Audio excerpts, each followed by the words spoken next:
네, 2부 방송으로 진행을 하도록 하겠습니다. 이 물건은 이미 낙찰이 되었던 물건이죠. 수원지방법원 평택지원 사건이고요. 경매 사건 번호는 2014 타경에 1494호 강제경매 사건입니다. 평택시 비전동에 소재하는 아파트네요. 아파트인데 여기 보시게 되면은 참 화려하죠. 기일 현황란을 보십시오. 기일 현황란을 보시니까 이 날짜에 세 사람이 응찰해가지고요 1억 9,550만원에 쓰셨는데 불허가 이것도 법원에 가서 되지도 않는 그런 사정을 제시하면서 불허가 신청서를 제출하였겠지요. 계장님 날 좀 살려줘 보세요. 이거 불허가 결정 안 나면 나는 맨날 제가 하는 이야기 있죠. 이거 불허가 결정 안 나면 난 집에 가서 마누라한테 맞아 주고요. 그렇기 때문에 불허가 결정을 내려주세요. 응? 왜 우리가 경매 투자하면서 내가 내 돈 가지고 투자하면서 왜 남한테 가서 남이 누굽니까? 법원이잖아요. 왜 아쉬운 소리 왜 합니까? 응? 그러니까 머릿속에 뭔가 좀 집어넣어라 이거죠. 그죠? 그러니까 머릿속에 뭔가 좀 집어넣어야 되는데 경매 지식인데 그 경매 지식이 없어. 그럼 경매 하지 마요. 안 하면 된다니까. 어? 그죠? 이게 뭐가 급한지 모르겠다는 말이죠. 제가 흥분한 일은 아닙니다. 근데 어쨌든 바가 불허가 결정 받아냈는데 이번 같은 경우는 이제 1,575만원 해가지고 입찰 보증금이잖아요. 이건 이제 기로에 놓여있다가 다시 회수한 거예요. 이제 집에 가서 마누라한테 이제 혼 안 나겠죠, 그죠? 또 두 번째 보니까 말이에요. 또 이 날짜 다 한 명인데 이러고 이 양반이 1억 6,050만원을 써버렸네.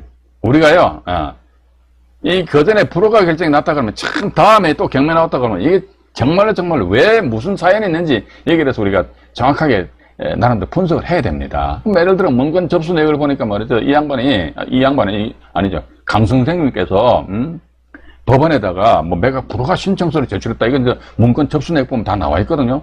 야, 그럼 매각 불허가 신청서 제출했다. 요즘 같은 경우는 낙찰받기도 어려운데 말이지. 80%, 7% 같으면 90%도 아닌데 왜 이렇게 매각 불허가 신청서를 제출했을까? 뭔가 이유가 있겠죠 해서 나름대로 다시 한번 더 분석을 해 보시라는 겁니다. 그죠? 근데 보니까 그냥 또 썼을 때 또 여기다 보니까 저는 집에 가면 또 맞아 죽어요. 그래서 또 불허가 결정 받아낸 것 같아요. 이거 또 보니까 이거는 또 8,600만 원 쓰는데 또 보니까 불허가 났네. 이게 또 아마 이게 안 봐도 비디오입니다. 불허가 결정을 신청을 했겠지요. 이러다가 이제 맨 마지막에 보니까 누가 말이지 이거 8,688만 원 써가지고 불허가 났는데 이번에 1억 3천만 원 확 질러버렸네. 이번에도 허가 결정 나버렸네. 아마 이거 담당 경매계장도 아마 열받았던 것 같아.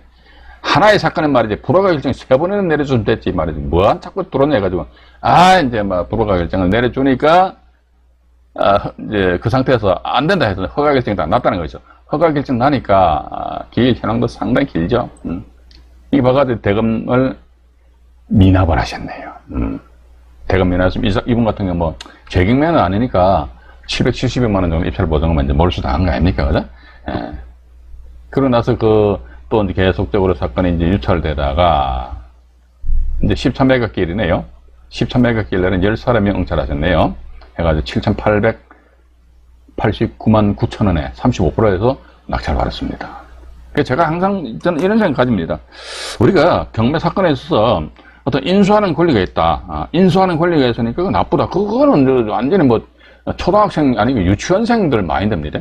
인수하는 권리가 있으니까 근데 인수하는 권리가 뭐지? 그 내용만 알고 내가 제대로 입찰 가격 결정해서 낙찰 받으면 그걸 결코 실패한 경매 투자가 아니에요. 오히려 이런 경우 대항력 있는 임차인, 이건도 대항력 있는 임차인이 있습니다. 대항력 있는 임차인이 있는데 이 건 같은 경우는 또 법원에 일어납니다. 대단히 죄송합니다. 계속합니다. 일단 대항력 있는 임차인이 있는데 이 사람이 법원에다 권리신고서만 제출했습니다. 권리신고서만 제출했기 때문에 따라서 이 사람 배당을 못 받는다는 것이죠. 이게 봐가지고 누가 7,800 한 8천만 원 선에서 이제 낙찰을 받으셨거든요. 낙찰 받고 대금 납부라고 이제 올해 이제 2016년 7월 21일 날 대금 납부해서 완결됐어요. 야, 그럼 도대체 말이지 이 사건이 보시게 되면은 1차 감정 가격이 2억 2,500만 원인데 2억 2,500만 원짜리가 한 8천만 원 선에서 낙찰되었다. 도대체 뭔 사연이냐 이거지. 그 사연이 뭔지 해서 밑으로 잠깐 내려가면 칸방 나옵니다. 칸방 나오고요. 여기 보시게 되면요. 이 보시라니까요. 2012년 7월 18일 이 건전한 건이 소멸 기준 걸리지 않습니까? 근데 서모 씨라는 분 보니까 2009년 2월 24일에 전입신 가지고 대항력이 있어요. 보증금 1억 2천만 원이네요. 확정일자를 같은 날짜 받았으면 되는데 배당이 없는 걸로 되는데 이분 같은 경우는 문건 접수 내역을 잠깐 보여드리겠습니다만은 보니까 이 건 같은 경우는 아마 이분이 이 권리신고서를 제출했어요. 이게 먼저 여기 배당 요구 종기일이 2014년 10월 8일이잖아요. 그죠? 10월 8일인데 이분이 권리신고서를 제출한 날짜가 언제냐? 이게 2014년 8월 11일 날 권리신고서를 제출했어요. 그러면 2014년 8월 11일이면은 배당 요구 종기일 법원에서 공고를 합니다. 지정 공고를 하는데 이 날짜보다 빠르죠, 그죠? 빠르긴 빠른데 권리신고서만 제출한 거예요. 권리신고서를 제출했으니까 배당은 없다. 배당 요구는 안 했다는 거예요. 따라서 낙찰상 1억 2천만 원 다 끌어안아야 됩니다. 자, 먼저 법원 문건 접수 내역은 조금 이따 보기라고요. 1억 2천만 원 인수한다는 것이지요. 위로 다시 올라갈게요. 1억 2천만 원 인수하는데 보고 이분 같은 게 1억 9,500만 원 써버렸네요. 우와 해가지고 1억 9,500원 그 2억 정도 잡고 2억에다가 1억 2천 인수한다고 얼마입니까? 3억 2천만 원인데 2억 2천짜리를 3억 2천에 쓴다 말도 안 되잖아요. 그죠? 또 2등이 보니까 이분도 무슨 생각으로 1억 9,300 쏘셨는지 모르겠어요. 3등이 예를 들어가 말이죠. 이날짜 최저 가격이 1억 5,750이니까 1억 5,800만 원에 썼다 치자 이거죠. 그죠? 1억 5,800만 원에 썼다 손 치더라도 봐가지고 임수금액 1억 2천만 원이지 않습니까? 그러면 그건 2억 한 8천만 원 돼버린다고. 2억 2천짜리 2억 8천만 원 쓴다. 그러면 이 날짜에 입찰도는 세 사람 전부 다 완전히, 경린이도 아니다, 이게. 경자도 모르는 사람이. 그래서 이거 극히 진짜 기본이거든요. 아마 이게, 방송 들으신 분들은 뭐 이런 거 가지고 라이브 방송에서 주제로 이야기하냐, 이렇게 생각하시는 분들도 계실 것 같습니다. 그런데 우리 유튜브 상에 보면요, 경매 관심 가지시는 분들 중에서 보면 정말로 경매 초보이신 분들 많이 계시거든요. 그래서 그분들과 같이 우리가 아우러서 이제 나아가기 위해서 말씀드리는 겁니다. 밑에도 보니까 이 양반 1억 60만 쏘시네요. 제가 자꾸 이 양반 그러는데, 입이 발려서 그래요. 이 선생님 같은 1억 6천에 1억 2천이니까 2억 8천만, 2억 2천 5백짜리 2억 8천만 쓴다 안 되잖아요. 그죠? 그래서 이게, 어쨌든 인수하는 권리신고서만 제출하였다 그러면 낙찰자는 무조건, 이 사람이 만약에 대항력 없는 임차인이다 그러면요. 대항력 없는 임차인인데 지가 권리신고서만 제출했다 그러면 이 사람은 완전 바보 멍텅구리라니까요. 대항력 없는 임차인은요, 죽으나 사나 법원의 공간 배당요구 종기일 아니습니까? 이때까지는 권리신고 및 배당요구 신청서를 반드시 법원에 제출해야 됩니다. 그래야 좀 자기 배당받고 일단 소멸되는 거 아닙니까? 근데 문제는 뭐냐면 대항력 있는 임차인인데 권리신고서만 제출한다 이거죠. 따라서 이 건 같은 경우에 서모 씨라는 분이 권리신고서를 제출한 내역이 어디 있느냐니까. 여기 문건, 여러분들 안 했으면 이게 경매 정보지마다 다른 게 다 있습니다. 이게 문건 접수 송달 내역입니다. 이게 요거 반드시 보셔야 됩니다.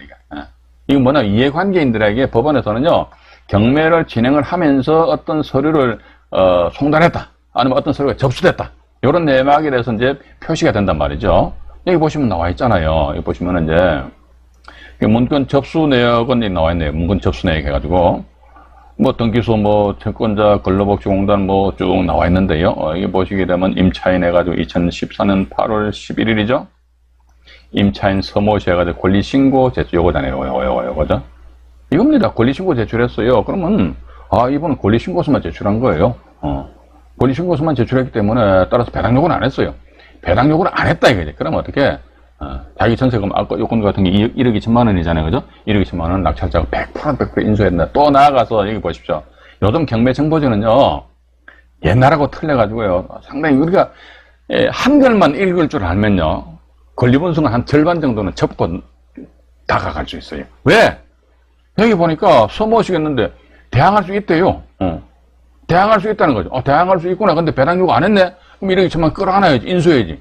이거 기본이잖아요. 그죠? 그런데도 불구하고 그냥 이런 거 가지고 실수를 하시는 분들이 아마 옛날에도 있었고요. 아마 지금도 있고요. 또 앞으로도 5년 후, 10년 후, 20년 후에, 즉 대한민국에서 법원 경매 이 자체가 사라지지 않는 이상은 계속 이렇게 실수하시는 분들이 나타날 것이다 하는 그런 참 우울한 생각을 해봅니다.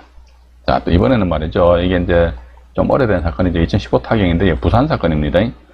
100760 해가지고 부산광역시 사하구 괴정동이거든요. 사하구 괴정동에 소재하는 다세대주택입니다. 다세대주택인데 이것도 보면 말이죠.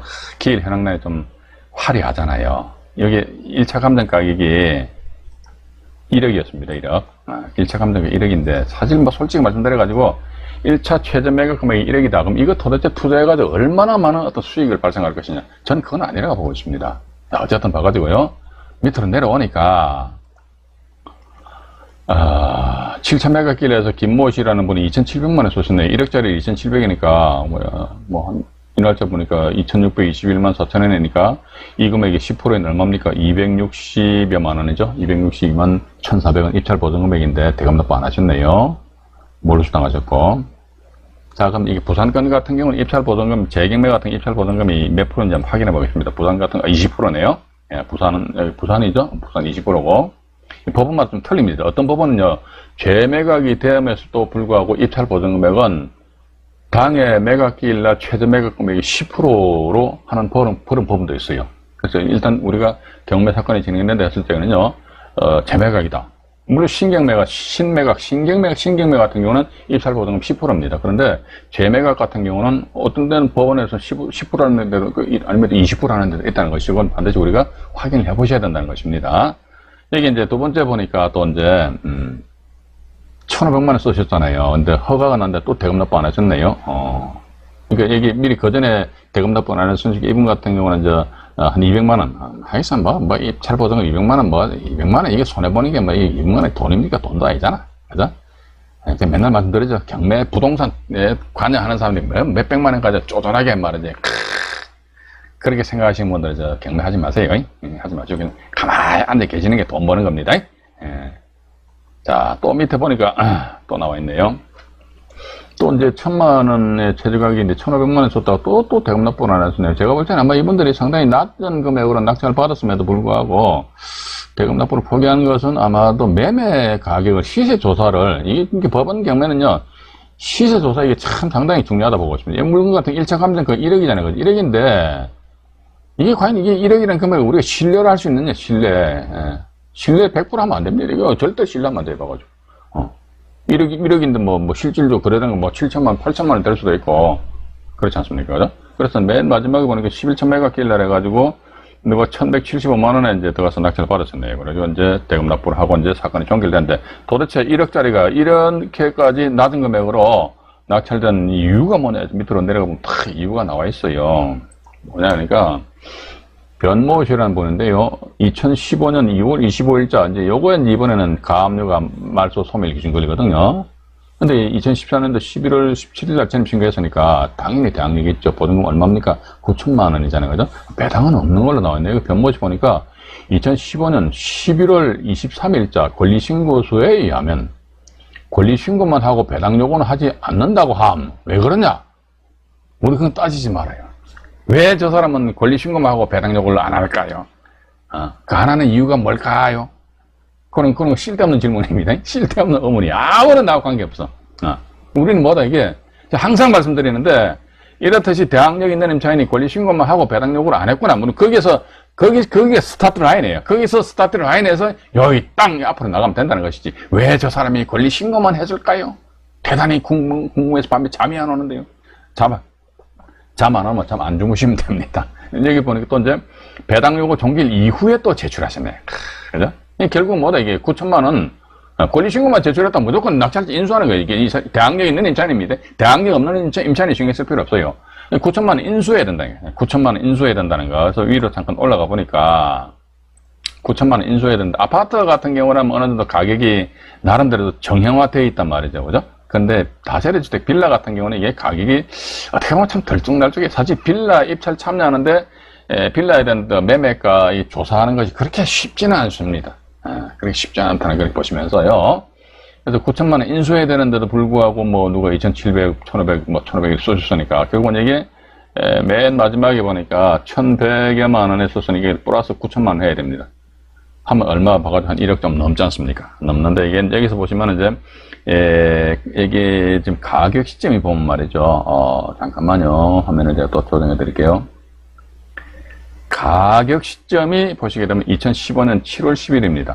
2015년 7월 10일을 기준으로 해서 이 법원에서 이걸 1억에 평가했단 말이죠. 그런데 이 물건은 2017년이면요. 그건 2년 전이잖아요. 그건 2년 전, 여기 1억에는 그럼 2년 전 가격이니까. 그러면 빌라다 이게 플러스 알파가 된다면 이게 참 좋은데 이게 또 마이너스 알파가 될 수도 있다는 거예요. 아파트 같은 경우도 보면요. 요즘 뭐 전국적으로 아파트 가격이 많이 올라갔다고 그러는데 어떤 특정 지역 같은 경우는 오히려 떨어져요. 떨어진다니까요. 그죠? 그래서 이게 빌라인데 2015년 7월 달에 1억 했는데 지금 뭐 9천만 원 할 수도 있는 거 아닙니까? 그래서 이제 이런 거 조사하는 것이 사실상 어떻게 보면 보건 경매 투자함에 있어가지고 안 하던 말 그대로 진국이고 엑기스다 저는 그렇게 보고 있습니다. 권리 분석 모른다 그러면 저하고 좀 친해진 상태에서 이제 우리 채널 대문에 보면 휴대폰 번호 안 있습니까? 그쪽으로 문자는 주지 마시고 어떤 분들은 말이야 문자를 해가지고 사건 번호 띡 적어가지고 분석해달래. 그거 참 답답해 봐가지고. 그러니까 일반적인 그 경매 사건에 대해서 질의하신다고 하면요 저한테 직접 전화 주세요. 그럼 제가 받아서 말씀드릴게요. 그리고 어떤 구체적으로 어떤 뭐 사건에 대해서 분석을 원하신다고 하면 아까도 말씀드렸습니다만 네이버 카페 제가 운영하는 카페 아니십니까? 건강한 부자클럽입니다. 거기에 회원 가입하셔가지고 그냥 그 Q&A 방에다가 질문 주십시오. 그럼 제가 뭐 영상물에 제작을 할 그런 사안이라면 제가 영상물에 제작을 해서 올려드릴게요. 아니면 또 다른 회원들이 또 답변을 드리거든요. 그런 식으로 소통하시면 된다는 겁니다. 자, 이 정도 보시고요. 뭐 하도 제가 권리 분석만 한 사례가, 권리 신고만 한 사례인데요. 사례가 참 많아요. 많은데, 여기 보면, 요거 하나 또 보여드릴게요. 예. 거의 뭐 유사하기 때문에 저도 막, 자꾸 이야기하다 보면 제가 막 짜증이 나요. 요건 성남 지원 사건인데요.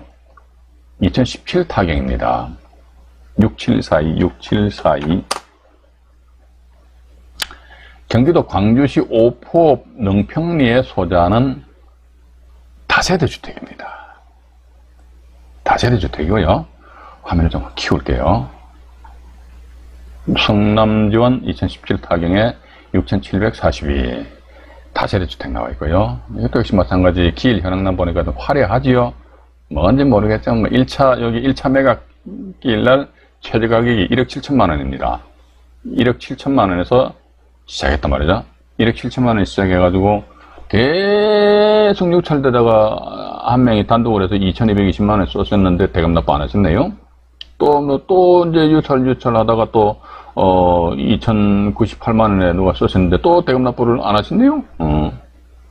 그죠? 1억 7천만 원짜리를 우리가 표면적으로 1억 7천만 원짜리 2천만 원에 가져간다면 뭐 당연히 대금 납부해야겠죠. 근데 뭔지 모르겠지만 어떤 이유가 있을 것이다. 1억 7천만 원인데 최종적으로 보니까 이게 얼마에 낙찰됐느냐 보니까 2019년도 1월 28일에 해서 700여만 원에 낙찰됐네. 그죠? 1억 9천짜리가 이게 경자도 모르는 분한테 이 경매 정보지를 딱 들이대면서요. 1억 9천만 원짜리 700만 원에 낙찰돼 버렸어. 경매 할만해? 안 할만해? 오, 되게 싸다네요. 그죠? 중간권 싹 빼버린단 말이죠. 그런 식으로 말장난 하는 사람들은 없겠지요? 네, 그런 식으로 말장난하면 이제 천벌 받습니다. 그건 안 된다는 거. 일단 이게 700만 원, 이게 1억 9천짜리가 700만 원에 낙찰 받아서 이분들이 대금 납부를 한 거 아닙니까? 대금 납부가 이제 끝나버렸어요. 그럼 도대체 1억 9천만 원짜리가 700만 원에 낙찰된 사연이 뭔가 해서 밑으로 내려가 볼게요. 사연을 보면 딱 나와 있어요. 여기 보면 또 나와 있잖아요. 소유권 강제경매 나와 있네. 강제경매. 법인인지 뭐 경매 신청했겠네요. 근데 보니까 이분 개인 간에 이제 밑에 보니까 권리 신고만 하고 배당 요구는 하지 않았나 하네. 배당 요구 안 했으니 배당 없는 거예요. 그죠? 근데 강제경매 여기에 이번에는 말소 기준 권리거든요. 근데 이분 같은 경우 2016년 3월 3일 날 전입 신고했으니까 당연히 대항력이겠지요. 패턴 똑같죠? 똑같습니다. 보증금 얼마입니까? 1억 5천만 원이잖아요. 이거 인수합니다, 인수. 입찰자 본인이 쓴 금액 말고, 입건 같은 700만 원을 썼으니까, 그럼 그분, 낙찰받으신 분은 어쨌든, 1억 5,700만 원이 자기 투자, 원금이 된다는 것이지요. 그럼 1억 5천만 원 이거 당장 줘야 되나? 방패수 주면 되지, 뭐. 그죠? 방패수 주고 그 지역에, 이게 참, 그 동네 부동산 이 가격의 흐름을 내가 감을 잡는다 그러면요. 대항력에 있는 임차인이 있다. 그 인수한다 이거죠. 인수하는 거는 푹 다운해가지고 낙찰 받고 나서 다시 재전세 나가지고 전세 남의 주머니에 있는 돈을 받아가지고 대항력 있는 임차인 보증금 주면서 나머지 차익이 있으면 내 주머니에 입마에 포켓해버리고, 그렇지 않습니까? 만약 1억 5천만 원인데 이 전세가 1억 한 7천만 원에 전세 나왔다 그러면요. 아이고, 여기서 1억 5천만 원 주고 2천만 원 남네? 그럼 내가 얼마 낙찰 받았어? 700만 원이니까, 아이고, 오히려 어떻게 됩니까? 1,300만 원이 내 주머니 돈 들어와 있고, 이 부동산은 뭐, 어쨌든 내 자금이 한 푼도 안 들어간 그런 결과가 되잖아요. 그죠? 이런 경우다 그러면 만약 1억 7천만 원에 전세 났다 그러면요. 이분한테 전세권 설정도 해줘요. 괜찮아서. 기분 좋으니까. 예? 전세권 설정하는데 뭐 한 20만 원 정도 들어가나요? 그죠? 그 해줘버려요. 해가지고.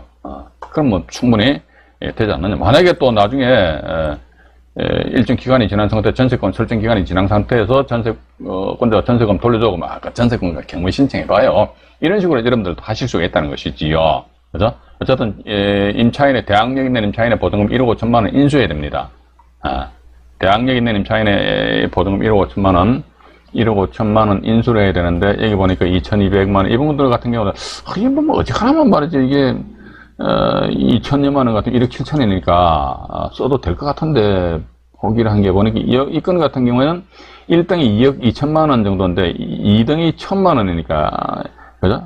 아마 1천만 원 이게 뭐 그러니까 1억 5천에서 1천만 원 하면 1억 한 6천만 원 정도 이 정도 어떤 값어치가 있는 것 같습니다. 그래도 최종적으로 이제 700만 원 선에서 이제 낙찰이 이루어졌지 않느냐 하는 그런 생각을 가지게 됩니다. 가지게 되고요. 일단 제가 이렇게 할게요. 오늘은요, 제가 권리신고 및 배당요구 신청, 배당요구 종기일 이후죠, 그죠? 배당요구 신청 경우하고요. 또 권리신고를 한 그런 사례에 대해서 말씀드렸고, 천상 한 번 더 선순위 임차인에 대한 행태에 대해 가지고 11월 26일 날 금요일 날 말씀드릴게요. 말씀드린 내용은 3번에 이제 배당 체례가 있습니다. 배당 체례가 있고 4번에 또 권리신고 나오죠. 여기는 보니까 배당 종기일 전후를 불문하고 무조건이에요. 조건 없습니다. 무조건 낙찰자 인수하는 거예요. 권리신고만 했다는 거죠. 그러니까 배당 체례도 보면 배당 요구 종기일 이전에 배당 체례, 배당 요구 종기일 이후에 배당 체례. 근데 지금 현재 제가 가지고 있는 자료는 거의가 다 배당 요구 종기일 이전에 배당 체례한 사례가 상당히 많습니다. 근데 그렇다면 배당 요구 종기일 이후에 배당 체례했다. 법원에서는 받아주는데요. 배당 요구 효력은 없다. 요 내용은 제가 11월 26일 날 내일 모레죠, 그죠? 여러분들에게 조곤조곤 말씀을 드리도록 하겠습니다. 그러니까 라이브 방송 들으신 분들은요, 가능하시면은 본방 사수하시고, 그죠? 만약에 정이 안 된다 그러면 이걸 제가 또 카페에 편집해서 올려놓고, 카페가 아니고 제 채널이죠. 하기 때문에 끝까지 따라오시기 바라겠습니다. 저랑 같이 나가시면은 분명히 좋은 결과가 있을 것이다. 이런 생각을 가지면서요. 구독과 좋아요, 알림 설정은 사랑이랍니다. 우리 대찬 인생님 말씀으로는. 방송 시청하시느라고 대단히 수고하셨습니다. 이상 안종현이 말씀드렸습니다. 편안한 밤 되시기 바라겠습니다. 네, 고맙습니다.